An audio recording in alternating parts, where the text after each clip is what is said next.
शदादकोट में STP party सब registrar Alisher खोसो जी corruption ऐं ड्यूटी खां मुसलसल गैरहाज़िर रहण ख़िलाफ़ अॼु ॿिए ॾींहुं बि कोटूमोटू चौक ते एहतिजाजी मुज़ाहिरो धरणो टायरनि खे बाहियूं।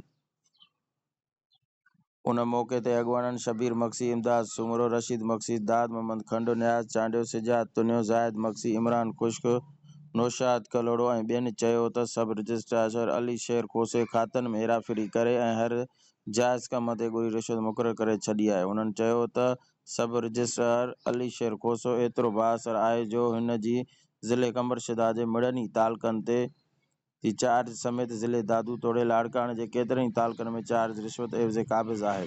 हुन चयो त सब रजिस्ट्रार अलीशेर खोसो शदादकोट पंहिंजी आफ़ीस अंदरि रिश्वत एवज़े पंहिंजी आफ़ीस जे कम जी दीदार सुमरो ऐं रियाज़ कोरी प्राइड माण्हुनि आहिनि उन्हनि खे मुक़ररु करे छॾियो आहे जेके ॿिन्ही हथनि सां माण्हुनि खे फुरे लुटे रहिया आहिनि।